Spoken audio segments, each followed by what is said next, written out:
उनका मुझ भगवान आत्मा से किसी प्रकार का कोई संबंध नहीं है।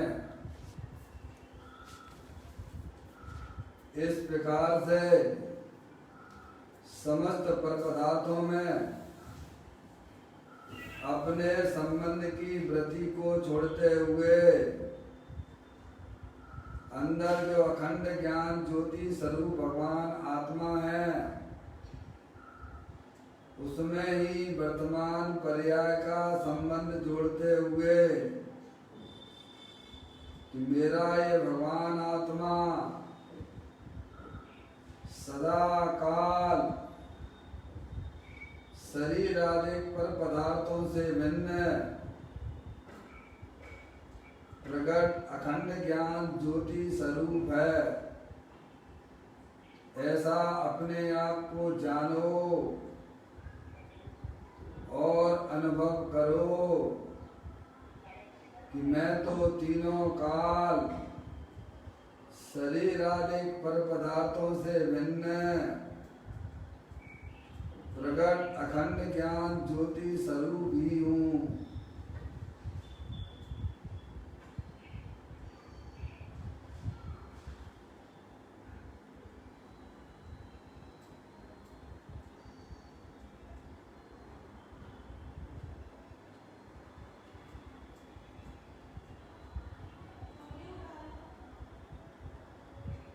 संसार अवस्था में आत्मा की पर्याय में जो विविध प्रकार के पुण्य पाप के परिणाम होते हैं, वे समस्त परिणाम पर के लक्ष्य से होने वाले भाव हैं।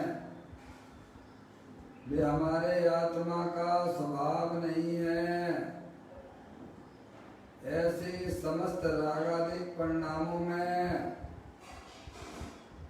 एकत्व बुद्धि, ममत्व बुद्धि, कर्तृत्व बुद्धि, भोक्तृत्व बुद्धि तथा उन रागादिक परिणामों की ज्ञाता बुद्धि को भी छोड़ते हुए अंदर जो अखंड ज्ञान ज्योति स्वरूप भगवान आत्मा है, जो कि पूर्ण निराकुलता स्वरूप वाला है, ऐसे ज्ञायक लोग परमात्मा में शरीर राग आदि का लक्ष्य छोड़ के मैं तो पूर्ण निराकुलता स्वरूप भगवान आत्मा हूँ, ऐसा अपने आप को जानो और अनुभव करो कि मैं तो तीनों काल शरीर राग आदि से भिन्न पूर्ण वितराग स्वरूप अतीन्द्रिय आनंद स्वरूप वाला भगवान आत्मा हूँ।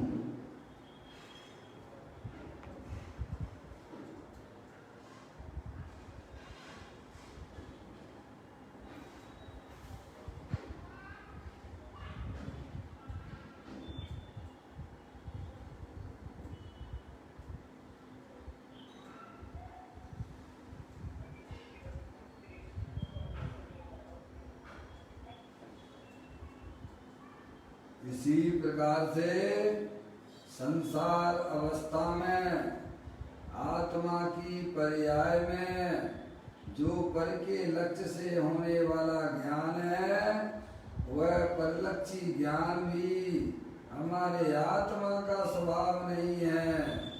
ऐसे परलक्षी ज्ञान में भी एकत्व बुद्धि, ममत्व बुद्धि, कर्तृत्व बुद्धि, भोक्तृत्व बुद्धि तथा और परलक्षी ज्ञान की ज्ञाता बुद्धि को भी छोड़ते हुए मेरा ये भगवान आत्मा तीनों का शरीर रागादिक परिणतियां और परलक्षी ज्ञान की पर्याय से भी भिन्न, मैं तो एकमात्र अखंड ज्ञान ज्योति स्वरूप हूँ, ऐसा अपने आप को जानो और अनुभव करो कि मैं तो तीनों काल प्रचंड अखंड ज्ञान ज्योति स्वरूप भगवान आत्मा हूँ।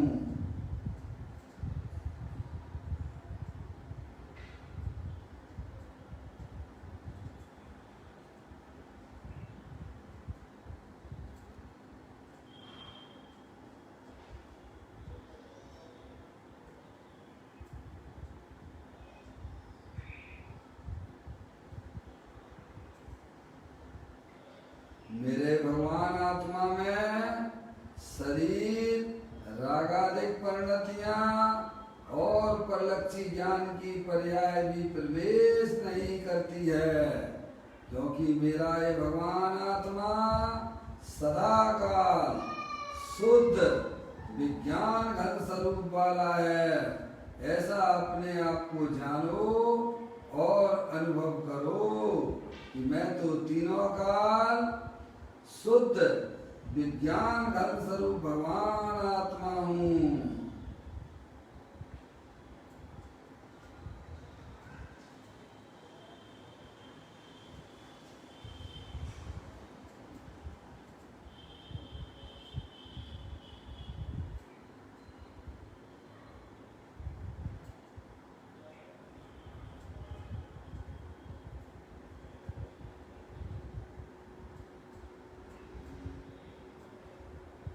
द्रव्य कर्म भाव कर्म नौ कर्म रहित शुद्धात्म स्वरूपो हम। मेरा ये भगवान आत्मा ज्ञान वर्ण आदि 8 कर्म, शरीर आदि 9 कर्म, मोह राग द्वेष भाव कर्म, इन तीनों कर्मों से रहे मैं तो परम पवित्र शुद्धात्मा हूँ। ऐसा अपने आप को जानो और अनुभव करो कि मैं तो तीनों काल परम पवित्र शुद्धात्मा ही हूँ।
द्रव्य दृष्टि जिनेश्वर और पर्याय दृष्टि जिनेश्वर की चर्चा महान ग्रंथ के माध्यम से हम और आप यहाँ पर पढ़ रहे हैं।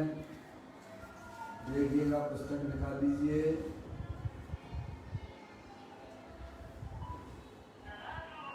आज का बोल है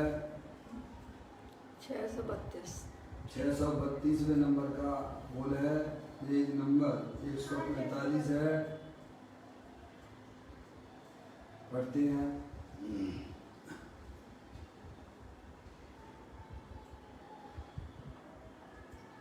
शुभ अशुभ भाव तथा अन्य पर्याय से परिणामों को हटाकर उन्हें भीतर स्वभाव के महल में जहाँ भगवान आत्मा विराजमान है वहाँ ले जा।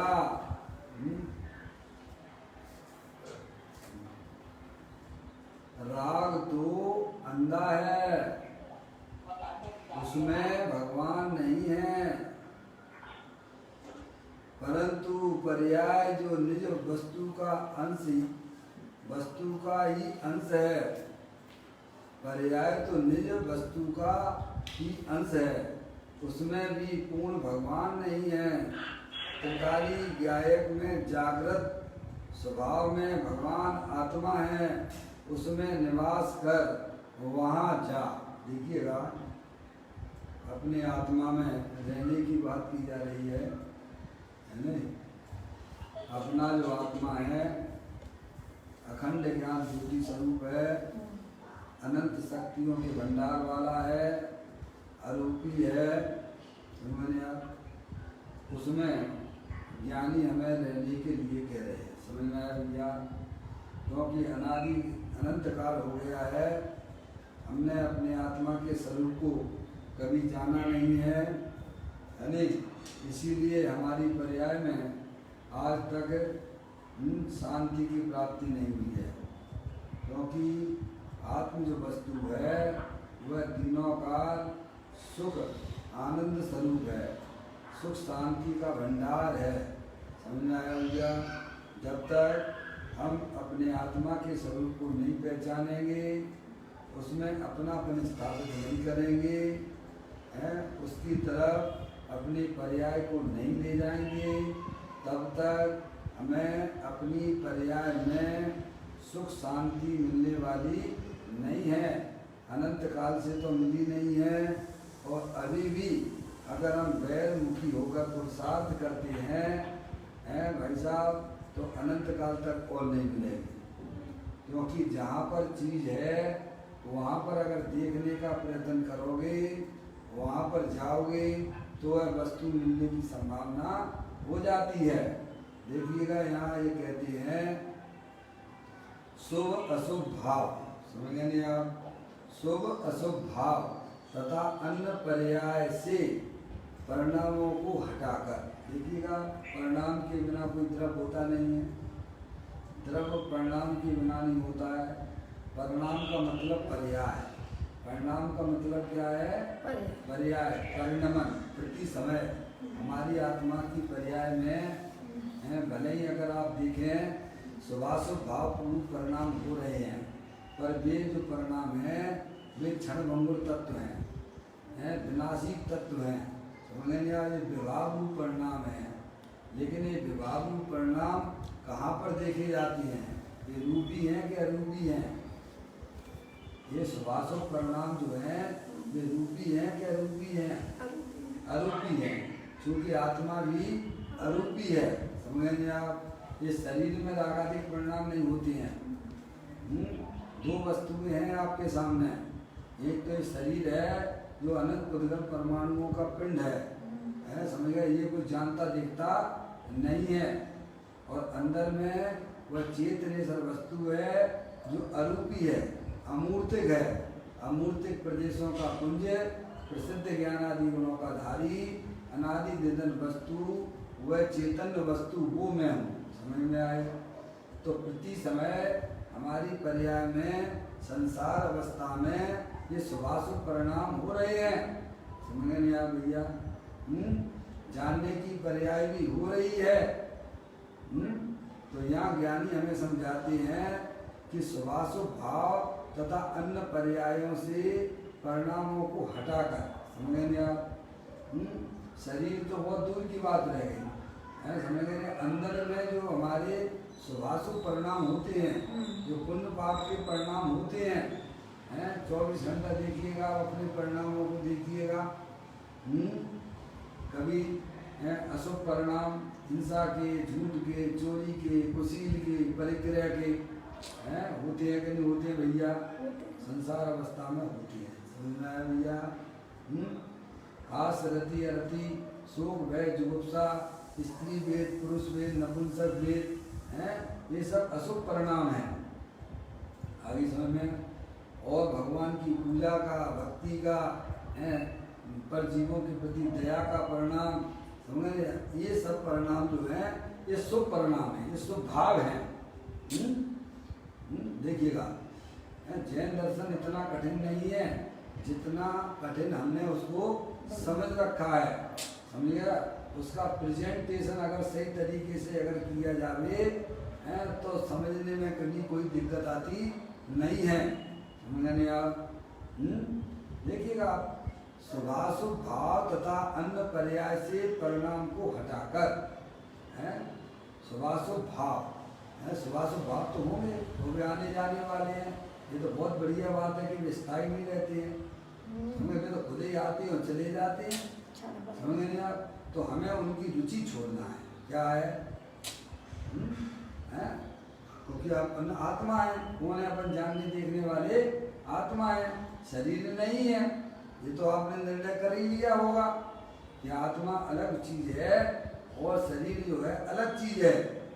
दोनों के लक्षण से पहले वेद ज्ञान कर लो, समझ में आप। ये शरीर जो है ये जड़ है, जानने देखने की शक्ति से रहित है, और अंदर जो जानता रहता है वो आत्मा, वो मैं हूँ, समझ में आया भैया। और फिर अब आप अंदर देखिए विविध प्रकार के उस आत्मा की पर्याय में वो रागादिक रूप परिणाम दिखाई देंगे, है हर समय नए नए परिणाम आते हैं चले जाते हैं। आने जाने वालों से क्या प्रेम करना है, समझ में आया। लेकिन हमें ये कला नहीं मालूम है तो हम उसमें लिपट जाते हैं, क्या हो जाता है, क्योंकि हमें परद्रव्यों की रुचि है, समझ नहीं आप। परद्रव्यों को हम अपना जानते हैं, अपना मानते हैं, शरीर भी हमारे लिए परद्रव्य है, समझ नहीं आप। अनादिकाल से हमें ये कुटेव पड़ी हुई है कि शरीर है सो मैं हूँ, शरीर है सो मैं हूँ। आई नहीं बात समझ में, क्या ख्याल में आ गई बात। अनादिकाल से हमारी पर्याय में संयोग और संयोगी भावों को अपना मानने की अज्ञानता से वह कुटेव पड़ी हुई थी, है। और यहाँ अरिहंत परमात्मा के यहाँ पर आने पर ये सब जो है कैसे में वस्तु स्वरूप का यथार्थ ज्ञान हो जाता है, मैंने आप। तो कहते हैं शुभाशुभ भाव तथा अन्य पर्यायों से परिणाम को हटाकर, यानी अपने उपयोग को वहां से हटा लीजिए आप। क्या कहा, जो परिवर्तन वाली चीज पर्याय में हो रही है वहां से अपने ज्ञान को हटा लीजिए आप। देखो परद्रव्यों से तो परद्रव्यों में तो हमारा कुछ है भी नहीं है, भले ही चाहे जो भाई साहब स्त्री हो, पुत्र हो, पुत्री हो, समझेंगे ना, उनकी अपन करता धरता नहीं है। शरीर भी है, उसके लिए आप करता धरता नहीं हो, समझे आया। हर परिणमन अपने में हो रहा है, समझे आप। अब कहते हो अंदर में जो परिणामों की जो श्रृंखला चल रही है, समझे, वो वेद ज्ञान के द्वारा ही पॉसिबल हट सकता है, समझेंगे आप। वह सच्चे ज्ञान के द्वारा ही वहाँ से दृष्टि हट सकती है। जब तक हमें सच्चा ज्ञान हमारी ज्ञान की पर्याय में नहीं होगा तब तक हम उसका कुछ भी नहीं बिगाड़ सकते, क्या कहा भैया। इसीलिए सच्चे ज्ञान को बहुत महत्व दिया गया है। मैंने आप धन कन कंचन राज सुख सबई सुलभ कर जाए, दुर्लभ है संसार में एक यथार्थ ज्ञान। क्या कहा, धन कन कंचन राज सुख सबई सुलभ कर जाए। बाहर की अनुकूलताएं हमारे पुण्य के उदय से अनंत बार मिली हैं, समझ नहीं आप। वो कोई बहुत बड़ी उपलब्धि नहीं है। सच्चा ज्ञान प्राप्त हो जाना, अपने आत्मा का ज्ञान प्राप्त होना, अपना जो चैतन्य वस्तु है वो अनंत शक्तियों की भंडार वाली है और उसमें प्रति समय नया नया परिणमन हुआ करता है, समझ में आया। ऐसा जिसको ज्ञान हो जाता है समझ लेना चाहिए अब उसके भव का किनारा उसका आ चुका है, समझ में आया। अब उसकी जो है रुचि जहाँ फल द्रव्यों के प्रति जो पर्याय भागा करती थी वहाँ पर उसमें रुकावट आ जाती है। क्या कहा, हम आप सब दुखी किस बात से हैं भाई साहब, किस बात से दुखी हैं, पर द्रव्यों से प्रेम करने के कारण से दुखी होते हैं, समझ में आया भैया। पर द्रव्यों से जो हम प्रेम कर रहे हैं वही हमारा दुख का कारण है। इस बात को ज्ञानी समझ गए हैं। पर द्रव्य कभी भी हमारा होने वाला नहीं है, चाहे जितना हम उससे कितना भी प्रेम क्यों ना करें, समझेंगे आप। प्रेम के वशीभूत होकर लड़के लड़कियां फांसी लगा लेते हैं, समझ में आया भैया। तो भी उन्हें वह परद्रव्य कभी मिलने वाला नहीं है। समझे आप? ऐसे रहस्य को ज्ञानी जीव समझ चुके हैं, इसीलिए ज्ञानी जीव सम्यक वेद ज्ञान के द्वारा पर को अपना जानना मानना छोड़ देता है। समझे आप? और जो हमेशा मेरे साथ में रहता है, कौन रहता है आपके साथ में हमेशा? मोर आग द्वेष हमेशा रहती है आपके साथ। अरे मोर आग द्वेष तो तत्काल विराम को प्राप्त हो जाते हैं, दूसरे समय कहाँ रहते हैं मोर आग द्वेष? अपना आत्मा हमेशा रहता है, अनंत शक्तियों के भंडार वाला। समझा भैया? है मोर आग द्वेष के परिणाम भी क्षण भंगुर तत्व हैं, आने जाने वाले हैं। इसीलिए ज्ञानी कहते हैं परद्रव से, परद्रव का लक्ष्य तो तू छोड़ दे। परद्रव का लक्ष्य का मतलब दिया था, लक्ष्य का मतलब क्या है? आश्रय। लक्ष्य का मतलब क्या बताया था? आश्रय। जो पर्याय पर की तरफ भागा करती थी, उसे सच्चा ज्ञान हुआ कि भाई साहब सब कुछ तेरे अंदर ही विराजमान है। जो तुम बाहर से चाहते थे तो बाहर जाने पर तुम्हें कभी प्राप्त हुआ नहीं है। अब तू अपने अंदर में जा और देख, तुझे वह चीज जरूर प्राप्त होने वाली है। समझ में आया भैया? इस प्रकार से वह पर से तो कनेक्शन टूट जाता है। अब अंदर में जो राग आदि के कारण से, राग की रुचि से जो बैरमुखी हो रहा था, तो ज्ञानी कहते हैं कि अपने परिणामों को क्या, अपने परिणामों को क्या वहां से विमुख कर दो। क्या करना है? अपने दर्शन ज्ञान चारित्र वीर को वहां से व्यावृत कर लो, उनको अनदेखा कर दो। जैसे आपका कोई दुश्मन होता है, आपका दुश्मन होता है, बाहर की दृष्टि से बात कर रहा हूँ, समझ में आया? तो आप जैसे जिस रास्ते से जा रहे हो, उस रास्ते से अगर आपका दुश्मन आए तो आप क्या करते हो मुझे बताओ? रास्ता कट कर ले, आंखें मिलाते हो उससे? क्या है? अगर रास्ता एक भी है तो आप सिर नीचे करके निकल जाओगे। क्या करोगे? और उसको अनदेखा कर दोगे। समझ में आया भैया? ऐसे ही ये मोर आग द्वेष के परिणाम हमारी आत्मा की पर्याय में होते हैं। ज्ञानी जीव उसे अनदेखा कर देते हैं। क्या कर देते हैं? ये मोर आग द्वेष के परिणाम हमारे लिए शत्रु के समान है। समझ में आया भैया? इस शत्रुओं से कोई प्रेम करता है क्या? नहीं करता है ना। तो ज्ञानी भी उन मोर आग द्वेष रूपी परिणामों से बिल्कुल भी देखते नहीं है। समझ देखने में आ जाए तो तुरंत वहां से सम्यक वेद ज्ञान के द्वारा कैसा वहां से व्यावृत अपने ज्ञान को कर लेते हैं। ये कला है। मैंने आपको पहले ही कहा, जैन दर्शन तो कला है, जीने की कला है, अतीन्द्रिय आनंद पर्याय में प्रकट करने की कला है। समझ में आया भैया? घर बैठे आप आनंद ले सकते हो। आप कहीं किसी के पास आपको बिल्कुल भी जाने की जरूरत नहीं है। समझ आ? 24 घंटा हमारा जो बैरमुखी होकर पंच इंद्रिय के विषयों में जो हम व्यापार सुखी होने के लिए करते हैं, ज्ञानी कहते हैं वहां पे तुम्हारा सुख नहीं है।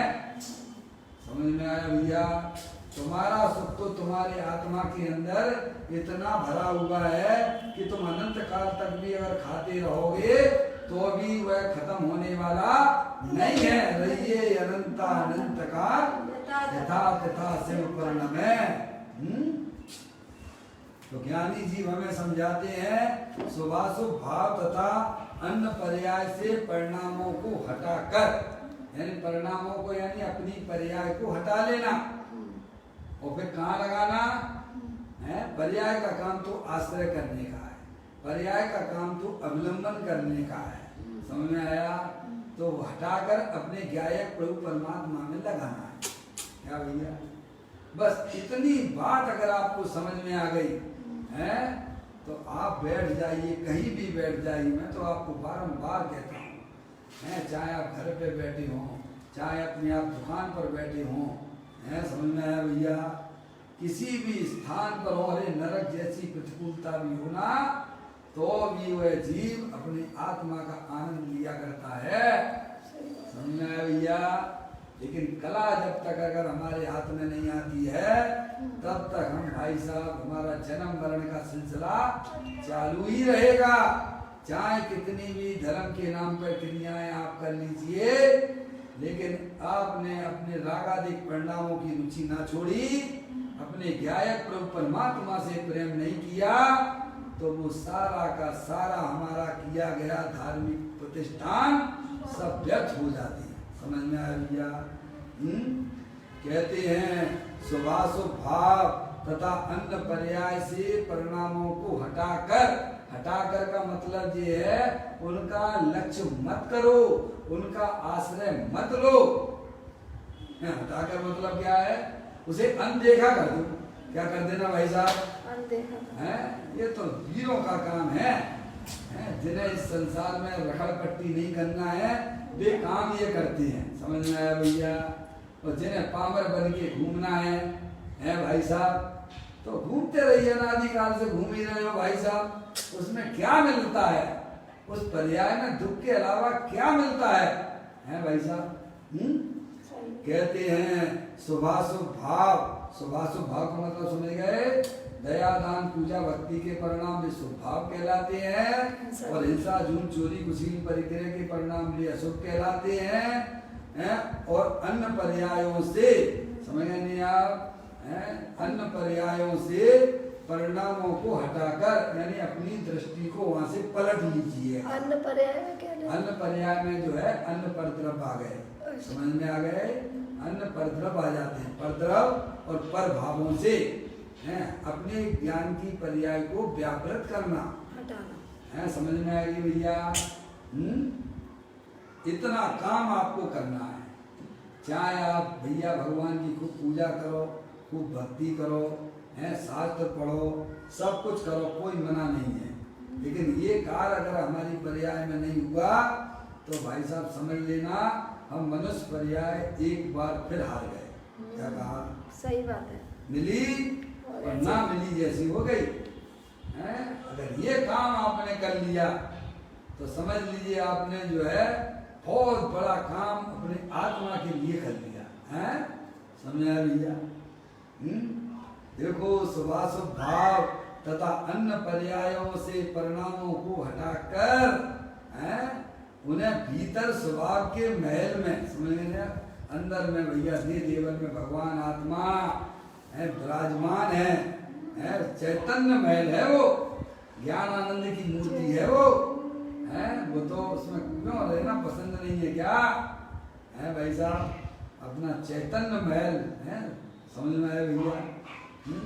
भीतरागी महल, आनंद का महल है भैया, उसमें रहना। अरे अपने घर में किसको आनंद नहीं आता है भाई? अपने घर में रहना किसको अच्छा नहीं लगता है? आप दुनिया में कहीं भी घूम आइए, लेकिन आपको आराम कहाँ मिलता है? ईमानदारी से बताना, लौकिक दृष्टि से ही बता देना। क्या कहा? अपने घर में आप कितना भी बाहर में घूम के आ जाइए, लेकिन आराम आपको कहाँ मिलता है? अपने निज घर में। बोलिएगा, लौकिक दृष्टि से भी अपन समझ सकते हैं। एक चिड़िया के बच्चे चार, पंख पसारे निकले बाहर, पूरब से पश्चिम को जात, उत्तर से दक्षिण को जात, आकर माँ को हाल सुनात, देख लिया सारा संसार, अपना घर है सबसे अच्छा प्यारा। उपयोग को चाहे जितना भ्रमित कर दीजिए, चाहे कितना परद्रव्यों की तरफ आप ले जाइए, लेकिन आपको उसमें बेचैनी मिलेगी। और उपयोग को अपने गायक प्रभु परमात्मा के पास में ले जाओगे, अरे शांति ना मिले तो ज्ञानी कहते तुम हमारे पास चले आना, और हम तुम्हें बताते तुम्हें कैसे शांति मिले। पर आप प्रयास तो कीजिए। आप प्रयास ही नहीं करो और फिर कहोगे हमको सुख मिलता ही नहीं, हमको सुख मिलता ही नहीं है। क्या भाई साहब? आप पुरुषार्थ नहीं करोगे तो कैसे काम चलेगा भाई साहब? करना तो पड़ेगा। जितने भी सिद्ध परमात्मा हुए हैं सबने ये पुरुषार्थ किया है। क्या भाई साहब? आगे बात समझ में? हमें भी अपनी आत्मा में जागृत हो जाना चाहिए। भाई साहब अब सोने का टाइम नहीं है। अब हमारे कितने साथी आज सिद्धालय पे विराजमान है, और हम पहली क्लास में बैठे हुए भाई साहब। शर्म आना चाहिए। बेला अमृत भरा बट क्यों खोरा, आलसी सोरा बनिया भागा, सारे साथी जागे तू न जागा। बड़े मुश्किल से नरबब ये पाया, पाकर विषयों में यूं ही गमाया। हंस का रूप था पानी गंदला पिया, बन के कागा सारे साथी जागे तू न जागा। भाई कौन से अपने साथी जाग गए हैं? भाई जितने सिद्ध परमात्मा सिद्धालय पे बैठे हैं वे हमारे सब साथी थे, हमारे साथ में खेलते थे। हैं भाई साहब, आज वे अनंत सुख की पर्याय के साथ में खेल रहे हैं। देखो तो सही है, आत्मा हम भी हैं और आत्मा सिद्ध परमात्मा भी है। वे इतने सुखी क्यों और हमारी पर्याय में दुख क्यों? कभी विकल्प करते हो, विचार करते हो? हैं? बस एक आनंद पर द्रव्य के पीछे भागे रहते हो भाई साहब। इनने हमारा ये कर दिया, उनने हमारा वो कर दिया। मूर्ख, कोई किसी का कुछ कर सकता नहीं है। अनादि अनंत सत्य वस्तु स्वरूप है। समझ में आया भैया? अपने परिणामों को उज्जवल रखिए, अपने परिणामों में सबके प्रति अच्छी भावना रखिए। क्या अरिहंत भगवान की भक्ति हो, परिणामों में किसी प्रकार की किसी भी परद्रव्य के प्रति हमारा गंदा विचार ना हो। फिर देखिएगा मन चंगा तो कटौती में गंगा ना आ जाए। तो आप मेरे से बात कर लेना। क्या कहा भाई साहब? आप स्वयं ही अपने पर्याय को इतना गंदा बना के रखे हुए हो, उसमें भगवान क्या कर सकते हैं? भगवान तो मार्गदर्शक है। चिन्हवाणी हमें मार्ग बताती है कि देखो भाई साहब ऐसा ऐसा करोगे तो तुम्हें पर्याय में, तुम्हारी पर्याय में सुख हो जाएगा। ये शुभाशुभ परिणाम जो हैं वे संसार अवस्था में होते अवश्य हैं, पर वे तुम्हारे आत्मा के अंदर प्रवेश कभी करते नहीं है। इसीलिए तुम अपनी पर्याय को, अपने परिणाम को वहां से हटा लीजिए, उधर मत देखिए। देखो आप बाग बगीचे में जाते हो, मान लीजिए सपोज आप वृंदावन गार्डन में गए, मैसूर में है, कहाँ पर है? मैसूर में वृंदावन गार्डन है, बहुत बढ़िया गार्डन है। समझ में आया भैया? देखने के लिए आप पहुंचे, बहुत सुंदर है, सुना भी है, बहुत बढ़िया, दिख भी रहा है, बहुत बढ़िया है। लेकिन कोई बाजू में थोड़ा एक कचरा घर की पेटी पड़ी हुई है, तो आप किसको देखोगे भाई साहब? इतना विशाल गार्डन बना हुआ है, उसे तो देखोगे नहीं आप। हैं? क्या उस कचरे की पेटी को देखोगे क्या? हैं? अरे भाई साहब, उस कचरे की पेटी पे देखने पर हमारे सब वृंदावन गार्डन के देखने का मजा उड़ जाता है। समझ में आया भैया?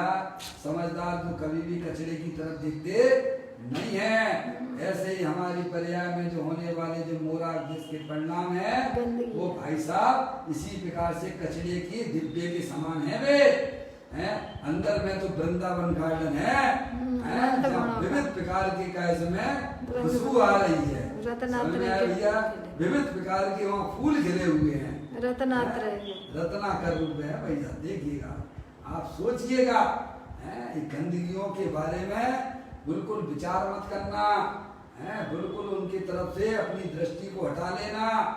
वह सब काम एक ज्ञानी जीव किया करते हैं। सम्यक वेद ज्ञान के द्वारा अपने स्वरूप को पहचान कर आश्रय करने योग्य अगर कोई जगत में कोई वस्तु है तो वह मेरा चेतनेश्वर भगवान आत्मा है। समझ में आया? शुद्ध आत्म और पंचगुरु जगमई शरणों दो मोय उदय जी के वृथा आन कल्पना हो। यहाँ कहते हैं शुभाशुभ भाव तथा अन्य पर्यायों से परिणामों को हटाकर, समझे? हटाकर का मतलब ये है कि उनकी तरफ आश्रय लेना छोड़ दो, उनकी तरफ बार बार देखना छोड़ दो। समझ नहीं आप? उन्हें हटाकर, उन्हें भीतर परिणामों को हटाकर उन्हें भीतर स्वभाव के महल में जहाँ भगवान आत्मा विराजमान है वहां ले जाओ। किसको ले जाना है भाई साहब? किसको किसके पास में ले जाना है? पर्याय को द्रव्य के पास जाना है। हाँ, वर्तमान ज्ञान की पर्याय को रागादिक परिणाम और परद्रव्यों का लक्ष्य छोड़ के अंदर जो है सम्यक भेद ज्ञान के द्वारा पॉसिबल। ध्यान रखना, समझ में आया भैया? सम्यक भेद ज्ञान के बिना तो आपकी पर्याय कभी भी अंदर जा सकती नहीं है। समझ में आया? जिनकी पर्याय में यथार्थ ज्ञान नहीं है, चाहे वे भले ही अपने आत्मा का ध्यान के लिए बैठते हों, उनको आत्मा का ध्यान हो ही नहीं सकता है। सबसे पहले ज्ञान होता है कि अपनी आत्म वस्तु ऐसी है, पर द्रव्य प्रभावों से भिन्न है, अखंड ज्ञान ज्योति स्वरूप है, अनंत शक्तियों के भंडार वाली है। तब वह पर्याय परद्रव्य और रागादिक परिणतियों से अपनी पर्याय को हटाकर अंदर जो चेत निसर्ग ज्ञान आनंद रूप भवन बना हुआ है, समय ज्ञान आनंद का पिंड जो अपना भगवान आत्मा है, वहां पर ज्ञानी जीव अपनी पर्याय को ले जाता है। ले जाने का मतलब ये है कि पर्याय द्रव्य का आश्रय लेती है। तब उसकी पर्याय में जो द्रव्य के अंदर अनंत शक्तियां विद्यमान थी, उनकी पर्याय में अभिव्यक्ति हो जाती है। क्या भाई साहब? आगे बात समझ में? इसी को अरिहंत परमात्मा धर्म कहते हैं। क्या भाई? इसी का नाम धर्म है। देखो भगवान क्या कर रहे हैं? भगवान क्या कर रहे हैं? वो जिन्हें दर्शन करते हो, कभी ये विचार आता है कि भगवान ने अपने परिणाम को कहाँ लगाया है? किसकी तरफ देखते हैं भगवान? अपनी तरफ ही देखते हैं। सम्यक दर्शन में निमित्त हो जाते हैं भगवान। जिन दर्शन ने दर्शन में निमित्त, वो उनको हुए कि नहीं है? गौतम को हुए कि नहीं हुए? कितने जीवों को सम्यक दर्शन हुआ भगवान की प्रतिमा देखते ही है भाई साहब? समझ में आ गई? यहाँ इतना बस तिकड़म लगाना सीख जाएंगे आप तो बहुत तिकड़म ही हो, हैं? तो ये तिकड़म नहीं लगा पा रहे क्या अजय भैया? आपको तो जुगाड़ू भी कहते हैं क्या है? ये तिकड़म है, समझ आया? तिकड़म जिसको लगाना आ गया है, समझ में आया?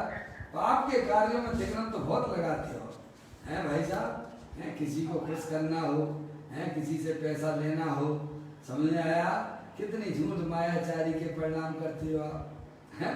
उनका फल क्या मिल रहा है? वर्तमान में तुम्हारी पर्याय में दुख भी हो रहा है, और ऐसे कर्मों को बांध कर भैया हैं क्या करोगे ये बताओ? बिल्कुल निर्मल रहिए आप, समझ में आया? बिल्कुल स्वच्छ रहिए। किसी प्रकार की कोई गंदगी झूठ मायाचारी के परिणाम को अपने आत्मा की पर्याय में बिल्कुल उन्हें जगह मत दीजिए आप। क्या कहा? समझ में आया? अगर आ भी जावे तो उन्हें सम्यक भेद ज्ञान के द्वारा तुरंत निकालने में ही आत्मा की भलाई है। भैया कहते हैं शुभाशुभ भाव तथा अन्य पर्यायों से परिणामों को हटाकर उन्हें भीतर स्वभाव के महल में जहाँ भगवान आत्मा विराजमान है, देखो पर्याय के पीछे ही भगवान आत्मा विराजमान है। पर्याय हम पता नहीं भगवान को कहाँ कहाँ ढूंढते फिरते हैं, कहाँ कहाँ ढूंढते फिरते हैं। लोग भगवान को, भगवान के दर्शन करने के लिए संबित शिखर जी जाते हैं, गिरनार जी जाते हैं, मंदिरों में जाते हैं, पूजा पाठ करते हैं, और भगवान कहते हैं वो भगवान नहीं है, तुम्हारे अंदर ही भगवान बैठा हुआ है। क्या कहा? कहे उदास रहे। भगवान कहते हैं कि तुम्हारे अंदर भगवान बैठा हुआ है। आप अपने घर में अपने भगवान अपने पति की कदर ना करे पत्नी, तो बोलो दर दर की ठोकरें खाती है कि नहीं खाती है? तब वह पुरुष कहता है कि तुम अपने पति की नहीं हो पाई तो मेरी कहाँ से होगी? समझ में आया? सुनने को उसको मिलती है कि नहीं मिलती है? ऐसे ही पर्याय जो है अपने पति रूपी भगवान को छोड़ के अन्य परमात्माओं के पास में जाती है, तो भगवान कहते हैं भैया तुम भगवान हो जाओ। समझ में आया भैया? क्या कहते हैं? अपने भगवान के पास जाओ। बोलो। पंडित बनारसी दास जी ने एक छंद भी लिखा है, समझ में आप? कई उदास रहे प्रभु कारण, कई कहें उठ जाए कहीं के, कई प्रणाम करे गण मूरत, कई पहाड़ चढ़े चढ़ छीके, कई कहें प्रभु आसमान के ऊपर, कई कहें प्रभु हेठ जमी के हैं। मेरा समझ में मेरो धनी नहीं दूर देशांतर, मोई मैं मोए सूजत नीके। किसने कही ये बात? बनारसी दास। अरे बात किसने कही है? पंडित बनारसी दास। पंडित बनारसी दास जी ने कही है। कई उदास रहे प्रभु कारण, क्या कई तो जो है बाबा बन गए, काय के लिए? भगवान को दर्शन करने के लिए। समझ आए? कई उदास रहे प्रभु कारण, कई कहें उठ जाए कहेंगे। कई जो है कहाँ चलेगा भाई साहब? दूसरी जगह दूसरे क्षेत्र में चलेगा भगवान को ढूंढने के लिए, है। और कई प्रणाम करें गण मूरत, कई जो है भगवान की प्रतिमा को, भगवान को का समय प्रतिमा मूर्तियों को पूछ के भगवान की पूजा करने लग गए। समझ में आए? कई प्रणाम करें गण मूरत, कई कहें प्रभु हेठ जमी की, कई कहें जो है समय पहाड़ पे चढ़ जाते हैं। कहाँ चढ़ जाते हैं? वहाँ भगवान कहाँ बैठे? पार्श्वनाथ भगवान कहाँ पर है? संबेशगर जी में है भैया। हाँ है भगवान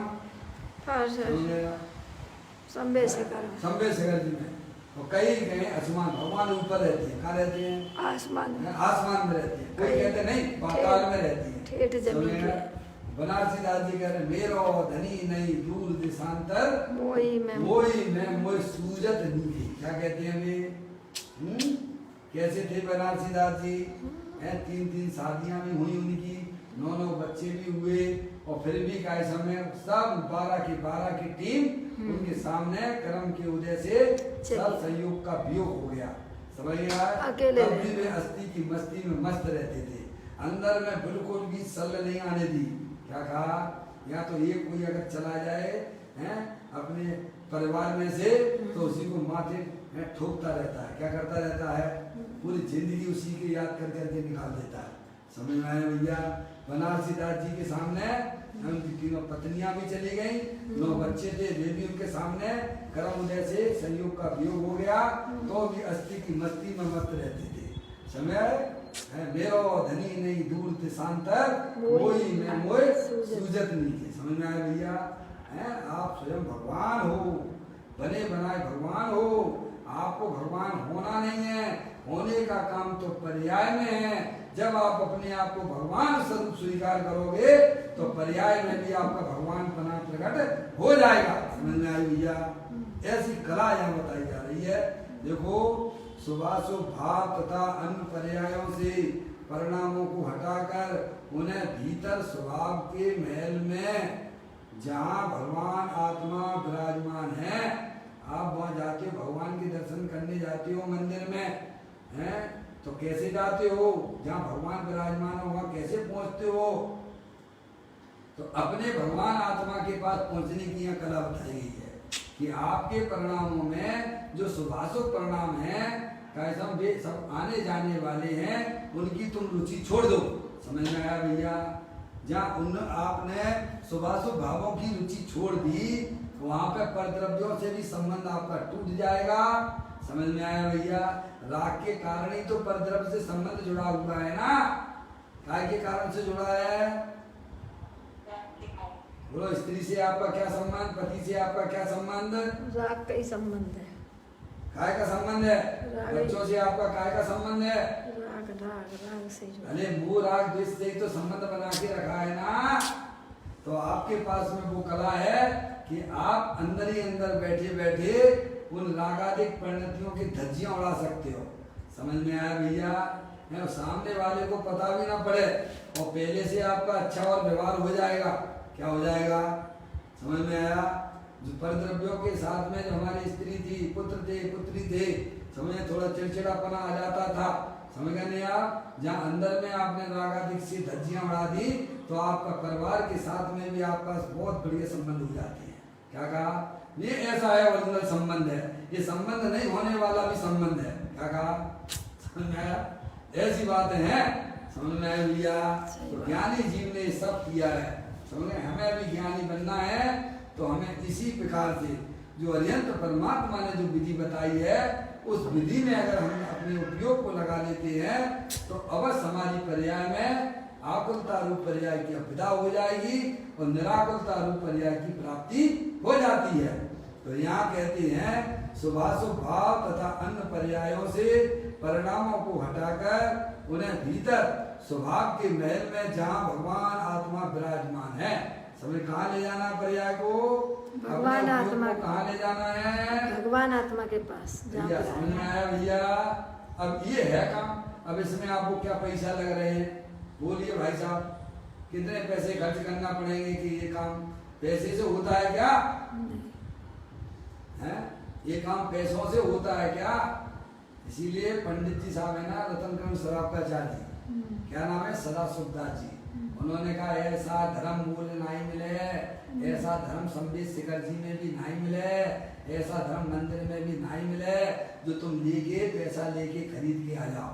समझ में आया भैया?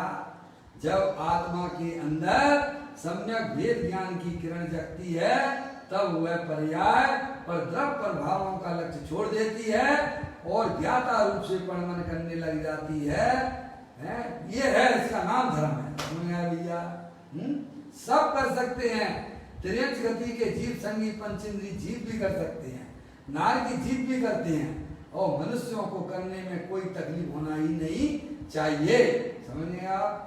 तो ये उन्होंने कहा कि अपने परिणामों को परद्रव्य प्रभावों से दृष्टि हटा लीजिए और अंदर जो ज्ञाय प्रभु परमात्मा है उसके सन्मुख आप कर लीजिए। इसे बोलते हैं अंतरोन्मुखी उपयोग के द्वारा। समझ में आए भैया? अब देखिए वहां ले जा है, अपने परिणामों को वहां पर ले जाओ। फिर कहते हैं राग तो अंधा है।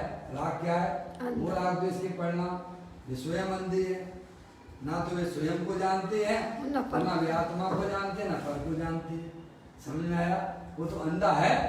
जैसे शरीर किसी को नहीं जानता है ना, ऐसे ही अंदर में रागादिक परिणाम भी अंधे हैं। जैसे आप बोलते नहीं क्रोधांध, कामांध, बोलते हो लोभांध है। लोभ में अंधा होके का समय क्या है, चमड़ी जाए और दमड़ी ना जाने जाए।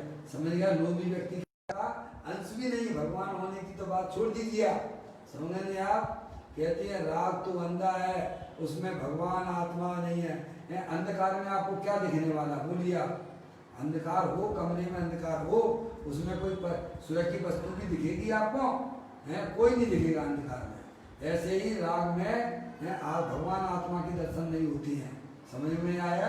अब देखिए आगे कहते हैं परंतु पर्याय में जो निज वस्तु का अंश है, जो ज्ञान की पर्याय है, वह भी वास्तव में अंश है, निज वस्तु का अंश है। निज वस्तु। राग में तो भगवान के दर्शन नहीं होते हैं, राग की रुचि में भगवान के दर्शन नहीं होते हैं। उसमें अंश ही नहीं है राग है, उसमें ज्ञान का विजाति तत्व है, उसमें तो भगवान के दर्शन होते ही नहीं है।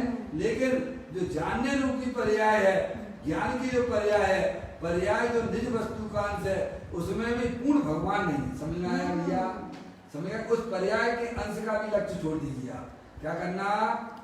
आगे बात समझ में? जैसे राग का दृष्टि छोड़ी है, ऐसे ही पर्याय का जो ज्ञान की जो पर्याय है, जो भी है विकास, उसका भी लक्ष्य छोड़ दीजिए। वो सब पर लक्ष्य ज्ञान है, उसमें भगवान आत्मा के दर्शन होते नहीं है। तो कहते उसमें भी पूर्ण भगवान नहीं है। त्रिकालिक ज्ञायक में जागृत स्वभाव में भगवान आत्मा है। कहाँ है? जागृति का नाम धर्म है। क्या? इसीलिए आपकी एक पुस्तक निकली थी वहां से, भावनगर से, सोनगढ़ से, उसका नाम था आत्म जागृति। पत्रिका पत्रिका निकलती है ना, आत्म जागृति, यानी अपने आत्मा की जागृति का नाम धर्म है। क्या भाई साहब? समझ गए? मैं चेतनी सर्व भगवान आत्मा हूँ, ये शरीर राग आदि मैं नहीं हूँ। ऐसी जहाँ पर्याय में जागृति हो जाती है उसको अर्यंत परमात्मा धर्म कहते हैं। क्या कहते हैं भाई साहब? देखो यहाँ कहते हैं त्रिकालिक ज्ञायक में तीनों काल एक रूप रहने वाला भगवान आत्मा हूँ। उस समय पर्याय की पकड़ अपने त्रिकालिक ध्रुव भगवान आत्मा की हो जाती है। वहाँ द्रव्य और पर्याय के भेद विलय को प्राप्त हो जाती है। क्या हो जाता है? जहाँ पर्याय में द्रव्य की पकड़ हो जाती है, वहाँ पर द्रव्य और पर्याय के जो भेद थे वे सब विलय को प्राप्त हो जाते हैं और वह आत्मा अपने आप को पर्याय और परद्रव रूप से अनुभव नहीं करता है, वह तो अपने आप को चेतनेश्वर भगवान आत्मा के रूप में अनुभव करता है। समझ में आया भैया? त्रिकाली ज्ञायक में जागृत स्वभाव में भगवान आत्मा है। क्या है? भगवान आत्मा कहाँ रहता है? सोते सोते में नहीं रहता है, जागृत। देखो मुनराज होते हैं ना, मुनराज सोते हैं क्या? अरे मुनराज सोते हैं क्या? पौन सेकंड से अगर ज्यादा सो जाएं तो उनका गुण स्थान गिर जाता है। क्या कहा? पौन सेकंड समझ गए आप? पौन सेकंड से भी अगर मुनराज अगर ज्यादा अगर सो जाए तो उनका गुण स्थान नीचे गिर जाता है। समझ गए? पूरे जागृत रहते हैं, जबकि उन्होंने अपनी पर्याय में 3 चौकड़ी कसाय का अभाव कर लिया। इतनी तो उन्होंने पर्याय में गंदगी साफ कर दी है। समझ गए आप? तो भी अभी उन संचलन कसाय का उदय अभी शेष रह गया है, उसके प्रति भी वे जागृत रहते हैं। और हम कितनी सफाई करनी है? अरे बोलो, हमें बिल्कुल भी चिंता नहीं है। समझ? पंच इंद्रिय के विषयों में भागे जा रहे, भागे जा रहे, भागे जा रहे। अरे भाई साहब क्या करते हो तुम? चेतनेश्वर भगवान आत्मा हो, तीनों काल एक रूप रहने वाले हो। आत्म जागृति ही धर्म है। समझ में आया? मैं मनुष्य नहीं हूँ, मैं स्त्री नहीं हूँ, मैं शरीर वाला नहीं हूँ, मैं रागी द्वेषी नहीं हूँ, मैं तो चेतनेश्वर भगवान आत्मा हूँ। ऐसी हमारी श्वास श्वास में से अंदर में से हर पर्याय पर्याय में से आवाज आने लग जाए तो उसका नाम कहलाता जागृति। क्या कहा? समय हम तो पर्याय कभी मंदिर की बातें कभी घर करने लग जाए तो कहने लगते हैं भाई साहब अजय मंदिर की बातें मंदिर में ही करो। क्यों भाई साहब? मंदिर की बातें मंदिर में ही अच्छी लगती हैं। एक मंदिर की बातें मंदिर में अच्छी लगती हैं, घर में मत करो। अरे भैया यहाँ तो तुम क्या आत्मा नहीं हो क्या? ऐसा कभी विस्मरण नहीं करना। जिसको अनादि काल से हमने विस्मरण किया था, अब उस पर्याय पर्याय में उसका हमेशा स्मरण हमारे ज्ञान की पर्याय में बना रहे। समझ में? उसका अविलंबन उसका आश्रय भी हमारी पर्याय पर्याय में बना रहे। उसे कभी भी गौण करने की बात नहीं करना। समझ में आया भैया? तो कहते हैं ज्ञायक में जागृत स्वभाव में भगवान आत्मा है, उसमें निवास कर। समझ गए? अपने गायक रूप परमात्मा में किसी प्रकार की कोई कमी नहीं है, इसीलिए पर्याय को अब वहीं रहना अच्छा लगता है। यही ज्ञानी हमें समझाते हैं कि तुम जो है अपनी पर्याय में सम्यक वेद ज्ञान की उत्पत्ति करते हुए अपनी पर्याय को अपने गायक रूप परमात्मा के साथ में स्थिर करते हुए लीन हो जाना, आनंद में रहना, आनंद में केली करते रहना। समझ? इस प्रकार से उसमें निवास कर और वहां जा, यानी पर्याय को पर द्रव्य प्रभावों से हटाकर कहाँ पे ले जाना है? अपने द्रव्य स्वभाव के पास में आना है और द्रव्य रूप से अपने आप को अनुभव करना है। क्या? मैं मनुष्य नहीं हूँ, मैं स्त्री नहीं हूँ, मैं रागी द्वेषी नहीं हूँ, मैं तो चेतनेश्वर भगवान आत्मा हूँ। इस प्रकार सा जब आपको अंदर में फीलिंग होगी तो आपको वह सिद्ध अनंत सिद्ध परमात्मा के दर्शन हो जाएंगे। उसमें अनंत अरियंत परमात्मा के दर्शन होंगे और साधु परमेष्ठी अपने जीवन में क्या करते हैं उनका भी तुम्हें ज्ञान हो जाएगा। इस प्रकार से बड़ी सुंदर चर्चा 632वें नंबर के बोल में प्रेरणादायक है। हमें उसके ऊपर चिंतन करना चाहिए, विचार करना चाहिए और अपनी पर्याय को अपने गायक रूप परमात्मा के आश्रय से खड़ी करना चाहिए। इस प्रकार की यह चर्चा पूर्ण करते हुए समय के साथ में कल फिर एक नए बोल के साथ में अपन पढ़ेंगे। अभी का समय हो गया।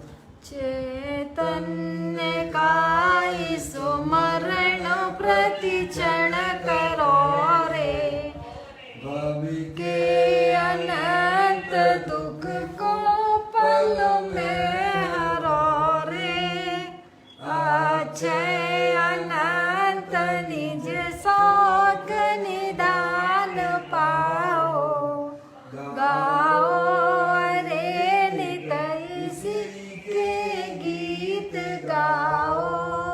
नौ नमो कर्मण।